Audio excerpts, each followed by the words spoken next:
So, I have finished watching the Sonic the Hedgehog movie that premiered on theaters in a very lovely holiday. Well, not so lovely day, but, Valentine's Day. This is kind of an unscripted video and not so much of a review, but more of my random thoughts on it, and, well, I need to upload something for once. Okay, so about the movie, I actually liked it. I enjoyed it. I smiled. I actually had a good time with a brother of mine. It was also the first time I went to a movie theater in a long time, and it's just for a movie about a cartoony, super fast hedgehog that runs faster than, the speed of sound or something. I'm pretty sure Dr. Robotnik's faster, but, the movie isn't a masterpiece. It's not even good, I would say, but if you're a Sonic the Hedgehog fan, you might get the most enjoyment out of this, as there's a lot of references to the older games, even the modern games, and the introduction of the film has, the theme of Sonic Mania in it, and I just kind of, get a little giddy about it. It's because I love it, okay? The new model especially helped a lot because that old model in the first trailer, God, that was awful. If that was the model we see in the final film, I swear this movie would be so unbearable. And children will probably have nightmares of Sonic the Hedgehog, but luckily, he's faithful to his modern design. And we can thank, Tyson Heese and others for, making sure this movie has the right Sonic with the right face and the right expressions. And I'm surprised the actor for Sonic in the movie, Ben Schwartz, is that his name, did a very nice job with Sonic, giving him a kind of a nice voice that fits with his young, hip, cool attitude, but also show that Sonic in this movie just wants to be friends with other people and just not be left alone. And I really like this a lot more than how he is portrayed in the current games, because he's portrayed as some sort of selfish prick that for some reason needs to make chili dog jokes every 5 minutes or something. I understand they want to show that Sonic's been through all this. He's seen all of Dr. Eggman's plans, but I think it'd be nice to show that, he's aware that other people are in danger and need his help. Just saying. But yeah, I think Sonic this film is pretty great. Yeah, sure, I know he did some flossing Fortnite meme or something, but besides that, I really like his character here, and I did find him funny at times. And he didn't act as an unlikable douchebag the entire time.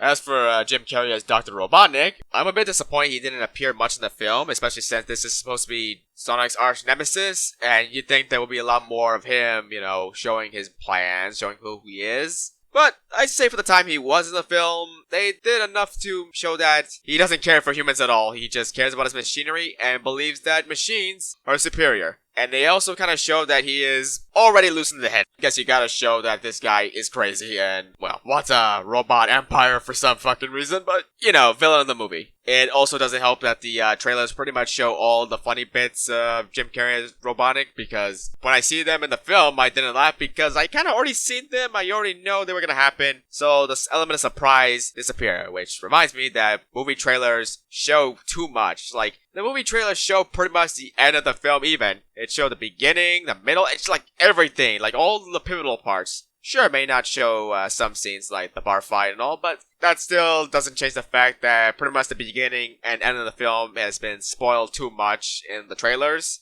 And I really wish they did not show much just so I can, actually laugh with what Dr. Robotnik does. Oh well, at least Dr. Robotnik is portrayed very well here, and I hope in the, potential sequel, they show more of that insanity and show how much he becomes the eternal arch nemesis of Sonic, which they even kind of mentioned in the film, which I kind of find neat.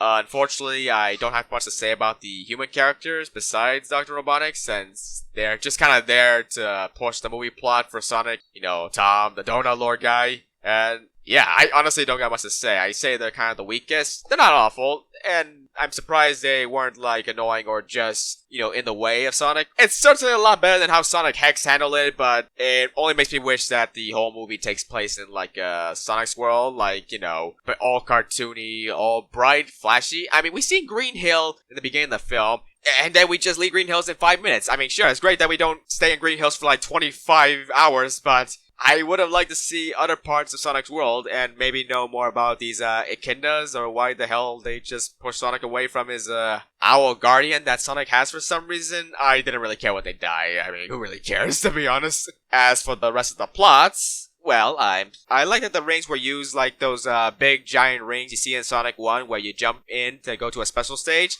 Though in this film's case, it's going to different dimensions or going to different parts of the same dimension as we see. It makes me glad that other stuff from the old games have been used for inspiration here instead of just only Sonic 06 kind of stuff. I mean, no, they even reference things like Hilltop from Sonic 2. I already mentioned echidnas, which, the tribe stuff that we see in, like, Sonic Adventure. I mean, I really can't remember everything perfectly about this, but yeah, there was a lot of things that I, like, as a Sonic fan for a long time, can recognize, and, like I said, it just puts a smile on my face. I guess one thing I'm confused about is what is with Sonic's quills or fur having some sort of super power in them? I know they're trying to sort of explain why Sonic is super fast and why he can, like, spin dash or homing attack and all those kind of things. But I feel like it's a bit kind of random to be placed here. Do they just want to explain how Dr. Robotnik would use, like, animal critters to power his machinery? Is that something they want to show in the next film? I don't think the games even say much about, using woodland critters to power machinery, besides, having a video game with enemies, I guess. I mean, original games, Dr. Robotnik, you just put some animals in machinery, they run, they work, they attack Sonic, there we go. I guess we'll have to wait and see if the next film, if that happens, and see if, like, Dr. Robotnik uses, like, animals from Sonic's world to power deadlier machinery, and Sonic will have to do a lot more than just homing attack some aircraft and, I guess, what other radical, cool, 90s hip stuff, anime plot twist stuff that I can't follow or understand. But, yeah, that's all for me to say. I really enjoyed the film. It's nothing special. It's nothing great. Especially since the movie had to be delayed just so we don't have some horrible, horrible abomination of mankind. Sucks for the animators, though. I really feel bad that they had to work themselves to death just so they can have the movie work with the new model. Christ, who thought it was a good idea to go with, like, a realistic Sonic? Well, that is all. Have a good day, and remember, I'm really too slow.